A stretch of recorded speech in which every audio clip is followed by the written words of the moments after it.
Hello guys, నా పేరు Mahidhar and welcome to my channel. ఇప్పటివరకు ఎవరైనా మన ఛానల్ని సబ్స్క్రైబ్ చేసుకోకపోతే ఇప్పుడే సబ్స్క్రైబ్ చేసుకోండి. పక్కన బెల్ ఐకాన్ ఆల్లో పెట్టుకోండి. నా ఫర్దర్ వీడియోస్ మిస్ అవ్వకుండా చూడొచ్చు. చాలా మంది చూస్తున్నారు కానీ సబ్స్క్రైబ్ చేసుకోవట్లేదు. So please try to subscribe and click the bell icon also. అలాగే మీరు ఇప్పుడు సంపాదిస్తున్నారు ఎక్స్ట్రా ఇన్కమ్ సంపాదించాలనుకుంటున్నారా? అయితే మీకు బెస్ట్ ఆప్షన్ స్టాక్ మార్కెట్ లో ఇన్వెస్ట్ చేయడం. స్టాక్ మార్కెట్ లో రైట్ నౌ ఇన్వెస్ట్ చేసినట్లయితే చాలా పెద్ద మొత్తంలో డబ్బులు సంపాదించవచ్చు. అయితే స్టాక్ మార్కెట్ లో ఇన్వెస్ట్ చేయాలంటే మీకు ఖచ్చితంగా ఒక డీమాట్ అకౌంట్ కావాలి. డీమాట్ అకౌంట్ ఇవ్వడానికి ఇండియాలో చాలా కంపెనీస్ ఉన్నప్పటికీ కూడా Upstox is the one of the best company. నేను కింద డిస్క్రిప్షన్ లో ఇచ్చిన లింక్ మీద క్లిక్ చేసి కనుక మీరు అప్స్టాక్స్ లో డీమాట్ అకౌంట్ ఓపెన్ చేసుకున్నట్లయితే మీరు ఫ్రీగా డీమాట్ అకౌంట్ ఓపెన్ చేసుకోవచ్చు. ఇప్పుడే ఆ లింక్ మీద క్లిక్ చేసి అప్స్టాక్స్ లో ఫ్రీగా డీమాట్ అకౌంట్ ఓపెన్ చేసుకోండి. మీ యొక్క స్టాక్ మార్కెట్ ఇన్వెస్ట్ స్టార్ట్ చేయండి. ఇందులో లాభాలు ఉంటాయి, నష్టాలు ఉంటాయి. గమనించారు అండ్ ఫైనల్ గా ఏం జరిగింది ఇవన్నీ కూడా కొంచెం డీటెయిల్ గా తెలుసుకుందాం. సో ఇంకెందుకు late, let's get into the video. కొన్నాళ్ల క్రితం ఏం జరిగిందంటే ఒక వీడియో ఇంటర్నెట్ లో బాగా హల్చల్ చేసింది. అందులో ఏముందంటే కౌశిక్ అని ఒక చిన్న అబ్బాయి ఉన్నాడు. ఆ అబ్బాయికి క్యాన్సర్ ఉంది. ఆ అబ్బాయి జూనియర్ ఎన్టీఆర్ గారి వీరాభిమాని. సో తన ఆఖరి కోరికగా దేవర సినిమా చూడాలనుకున్నాడు. అంటే ఎన్టీఆర్ గారి సినిమా రిలీజ్ అయింది కదా ఈ సంవత్సరం. సో ఆ సినిమాని చూడాలనుకున్నాడు. ఈ వీడియో ఇంటర్నెట్లో బాగా పాపులర్ అయింది అండ్ ఆ ఇన్ఫర్మేషన్ జూనియర్ ఎన్టీఆర్ గారి వరకు రీచ్ అయింది. అండ్ ఎన్టీఆర్ గారు ఇమీడియట్గా దీని గురించి రియాక్ట్ అయ్యారు. ఆ ఫ్యామిలీతోని అలాగే ఆ కౌశిక్ అనే ఎన్టీఆర్ గారి అభిమానితోని కూడా వీడియో కాల్లో మాట్లాడారు. అండ్ ఆ అబ్బాయి చెన్నై అపోలో హాస్పిటల్లో ట్రీట్మెంట్ తీసుకుంటున్నాడు.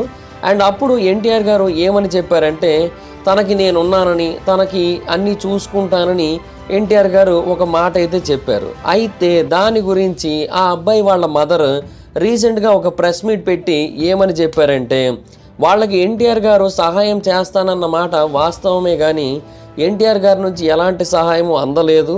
వాళ్ళు ఇంకా 20 లక్షల రూపాయలు పే చేయాల్సి ఉంటుంది.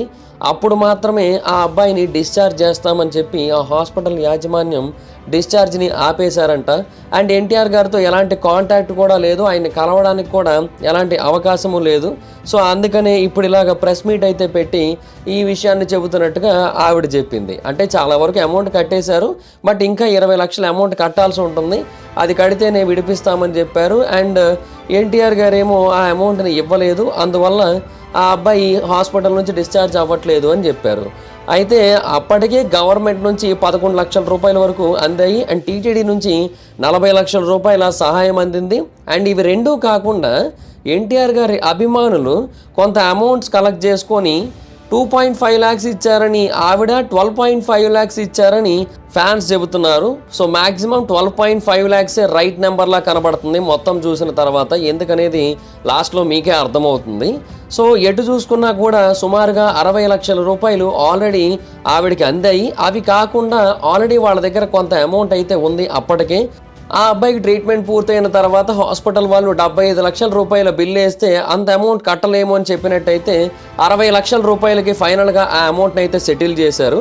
అయితే ఆ 60 లక్షల రూపాయలు బిల్లు వేసే టైంకి వాళ్ళ దగ్గర ఉన్న ఎడిషనల్ అమౌంట్ ఏదైతే 11 lakhs ఉందో ఆ 11 lakhs నుంచి ఒక 9 lakh రూపీస్ కనుక పే చేసినట్టయితే ఆ రోజే ఆ అబ్బాయి డిశ్చార్జ్ అయిపోయి ఇంటికి వెళ్ళిపోను.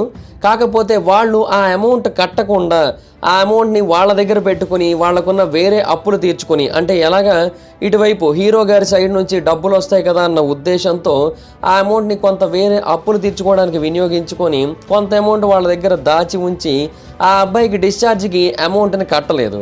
అలా డిశ్చార్జ్కి అమౌంట్ కట్టకపోవడం వల్ల ఇంకొన్ని రోజుల పాటు ఆ హాస్పిటల్లో ఉండాల్సి వచ్చింది.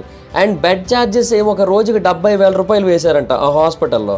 సో దానివల్ల ఎడిషనల్గా ఇంకొక 8 లక్షల రూపాయలు ఎక్స్ట్రా పడ్డాయి. ఈ విషయాలన్నీ కూడా ప్రెస్ మీట్ తర్వాత ఫ్యాన్స్ అక్కడికి వెళ్ళి చెక్ చేస్తే వాళ్ళకి తెలిసిందనమాట. యాక్చువల్గా ఆవిడ చెప్పినట్టుగా 20 లక్షల రూపాయలు ఏమీ నెసెసిటీ లేదు డిశ్చార్జ్ కోసం. కేవలం ఎడిషనల్ అమౌంట్ ఏదైతే ఉందో అది కడితే సరిపోతుంది. అండ్ దానికోసం ఆవిడ ఒక 2 లక్షల రూపాయలు పే చేశారు. మిగతా అమౌంట్ అంతా కూడా ఎన్టీఆర్ గారే చూసుకున్నారు. సో అంటే ముందు కట్టాల్సిన 9 lakhs ఇప్పుడు ఎడిషనల్గా అయినా ఒక 7-8 lakhs అమౌంట్ ఏదైతే ఉందో అదంతా కలిపితే ఒక అమౌంట్ వస్తుంది కదా, దాంట్లో ఒక 2 lakhs ఆవిడ ఇచ్చారు. మిగతా అమౌంట్ అంతా కూడా ఫ్యాన్స్ ఇచ్చుకోవడం జరిగింది. ఫ్యాన్స్ మరీ ఎక్కువగా తప్పుపట్టట్లేదు ఆవిడ్ని. అంటే ఒక ప్రెస్ మీట్ అయితే పెట్టారు వాళ్ళు కూడా ఏమని చెప్పారంటే బేసిక్గా ఇక్కడ ఈ ట్రీట్మెంట్ అయిపోయి ఇంటికి పంపినప్పటికీ కూడా మళ్ళీ ఆ అబ్బాయికి 3 నెలల పాటు కాన్స్టెంట్గా ట్రీట్మెంట్ ఇవ్వాల్సి ఉంటుంది. అండ్ దాంట్లో భాగంగా చాలా హ్యూజ్ నెంబర్లో మెడిసిన్స్ అండ్ వాటికి చాలా పెద్ద స్థాయిలో డబ్బులు ఇవన్నీ కూడా అవసరం అవుతూ ఉంటాయి. సో ఆవిడ వాటన్నిటిని కూడా దృష్టిలో పెట్టుకొని తర్వాత 3 నెలల పాటు కూడా కంటిన్యూస్గా వాళ్ళు డబ్బులు అయితే ఖర్చు పెట్టాల్సి ఉంటుంది. ఒకవేళ ఇప్పుడే మొత్తం అన్నీ అయిపించేస్తే మళ్ళీ ఆ టైంకి ప్రత్యేకంగా వెతుక్కోవాల్సి ఉంటుందన్న ఉద్దేశంతో ఆవిడ అలా చేసి ఉండొచ్చు అని అయితే ఫ్యాన్స్ చెప్పారు. అండ్ అది కూడా ఆవిడంతటా ఆవిడ చేశారు అన్నట్టుగా కాకుండా ఎవరైనా చెబితే అలా చేసి ఉండొచ్చు అని కూడా వాళ్ళైతే చెబుతున్నారనమాట. కానీ ఇనీషియల్గా చాలామంది ఆన్లైన్ ఫ్యాన్స్కి ఎక్కడ కోపం వచ్చిందంటే ఆవిడ ఎన్టీఆర్ గారిని డిమాండ్ చేస్తున్నట్టుగా మాట్లాడింది, ఖచ్చితంగా ఇచ్చి తీరాల్సిందే అన్నట్టుగా మాట్లాడింది ఆవిడ. అండ్ ఆ టైంలో కొంచెం రెస్పెక్ట్ కూడా తగ్గినట్టుగా చాలామందికి అయితే అనిపించింది. సో ఆ పాయింట్లో ఆవిడ చేసింది అయితే మాత్రం ఎవరికి నచ్చలేదు. ఇన్ఫ్యాక్ట్ చాలామంది చెప్పే పాయింట్ ఏంటి అంటే ఎన్టీఆర్ గారు నేను చూసుకుంటాను, నేను ఉంటాను మీకు అని చెప్పింది డైరెక్ట్గా హెల్ప్ చేస్తానని, చెక్ బుక్ పట్టుకొని వచ్చి చెక్కు రాసేస్తానని కాదు, సపోర్ట్ చేస్తానని. అండ్ ఆయన సపోర్ట్ చేస్తానని చెప్పబట్టే టీటీడీ నుంచి 40 లక్షలు వచ్చాయి, గవర్నమెంట్ నుంచి 11 లక్షలు వచ్చాయి, ఫ్యాన్స్ నుంచి ఇంకో 12.5 లక్షలు వచ్చాయి. ఆయన ఒక్కసారి నేను ఉన్నాను, నేను సపోర్ట్ చేస్తానని చెప్పినందుకే ఈ 60 లక్షలు వచ్చాయి. బేసిక్గా 1-2 లక్షల రూపాయల సహాయం కూడా అందక చనిపోయిన వాళ్ళు ఎంతోమంది ఉన్నారు. బట్ అలాంటి చోట మీకు 60 లక్షల రూపాయల సహాయం అందింది.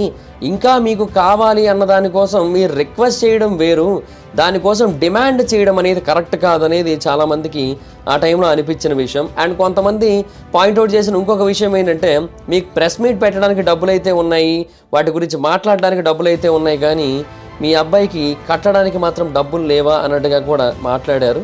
మొత్తానికి ఇష్యూ అయితే సార్ట్ అవుట్ అయింది. బట్ ఇది ఒక రకమైన ఎక్స్‌ప్లాయిటేషన్ అని అయితే మాత్రం ఖచ్చితంగా కొంతమంది ఫీల్ అవుతున్నారు. ఆ పిల్లాడి ప్రాణం కాపాడబడినందుకు సంతోషమే, ఎందుకంటే ఆబ్వియస్లీ అంత యంగ్ ఏజ్లో అలా జరగకూడదు, ఎవరికి కూడా అలాంటి ఒక ప్రమాదకరమైన వ్యాధి రాకూడదు. ఆ అబ్బాయికి వచ్చింది. అండ్ ఫార్చునేట్లీ ఇప్పుడు ఆ అబ్బాయి క్యూర్ అయ్యాడు, చాలా సంతోషించాల్సిన విషయం. కానీ అది హీరోలకి అటాచ్ చేసేసి హీరోలు కాపాడాల్సిందే, హీరోలు డబ్బులు ఇవ్వాల్సిందే, ఇవ్వకపోతే ప్రెస్ మీట్ పెట్టి మరి డీఫేమ్ చేస్తాం అన్నట్టుగా బిహేవ్ చేయడం అయితే మాత్రం ఎట్టి పరిస్థితుల్లోని కరెక్ట్ అయితే కాదని అయితే చాలామంది అభిప్రాయపడుతున్నారు. ఇన్ఫ్యాక్ట్ నాకు కూడా అదే అనిపించింది. ఎందుకంటే ఒకవేళ డబ్బులు కావాలి అన్నట్టయితే దాని గురించి రిక్వెస్ట్ చేసే విధానం వేరే ఉంటుంది. అంతెందుకు ఏ వీడియో అయితే మొదట క్రియేట్ చేసి జూనియర్ ఎన్టీఆర్ గారి అభిమాని దేవరా చూడాలనుకుంటున్నాడు ఇలాంటివన్నీ ఎలాగైతే షేర్ అయ్యేలా చేశారో అలాగే చేసి ఉండొచ్చేమో. ప్రెస్ మీట్ పెట్టి మీడియాని పిలిచి అలా చేయకుండా ఉండాల్సింది. కొన్ని న్యూస్ ఛానల్స్ దొరికిందే ఛాన్స్ కదా అని చెప్పి మోసం చేసిన ఎన్టీఆర్, ఫ్యాన్ని నమ్మించి నమ్మక ద్రోహం చేసిన ఎన్టీఆర్, ఇలాంటి థంబ్నెయిల్స్ అన్నీ కూడా పెట్టారు. సో అలాంటి ఒక అవకాశం ఇచ్చినట్టు అయింది మీ వల్ల. సో అదైతే మాత్రం ఎట్టి పరిస్థితుల్లోని కూడా కరెక్ట్ కాదనే చెప్పాలి. ఇక మీదట డెఫినెట్గా ఎవరికైనా సరే మంచి చేయాలన్నా కూడా ఒక అడుగు వెనక్కేసే పరిస్థితి వచ్చేసింది. థియేటర్కి వెళ్ళి సినిమా చూడాలంటే వెనకడుగేసే పరిస్థితి అల్లు అర్జున్ గారి వల్ల వచ్చింది. మంచి చేయాలంటే వెనకడుగేసే పరిస్థితి ఏమో ఇప్పుడు ఎన్టీఆర్ గారి వల్ల వచ్చింది. అంటే ఇక్కడ ఎన్టీఆర్ గారి తప్పేమీ లేదు, వాళ్ళ వల్ల, అవతల వాళ్ళ వల్ల.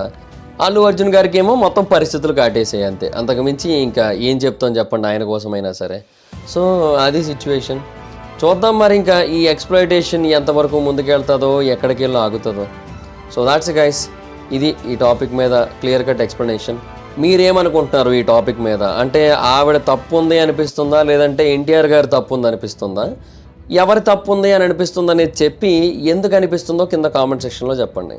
So that's it guys, this is the video కనుక మీకు నచ్చినట్టయితే లైక్ చేయండి, ఈ వీడియోని షేర్ చేయండి. ఇప్పటివరకు ఎవరైనా మన ఛానల్ని సబ్స్క్రైబ్ చేసుకోకపోతే మాత్రం ఇప్పుడే సబ్స్క్రైబ్ చేసుకోండి. పక్కనే ఉన్న బెల్ ఐకాన్ని క్లిక్ చేసి ఆల్లో పెట్టుకోండి, నా ఫర్దర్ వీడియోస్ మిస్ అవ్వకుండా చూడొచ్చు. చాలామంది చూస్తున్నారు కానీ సబ్స్క్రైబ్ చేసుకోవట్లేదు. So please try to subscribe, click the bell icon also. నా ఇన్స్టాగ్రామ్ ఐడి జబర్దస్త్ మైదర్, మీరు అక్కడ కూడా వచ్చినట్టు ఫాలో అవ్వచ్చు. Thank you so much guys, bye, meet next video, bye bye.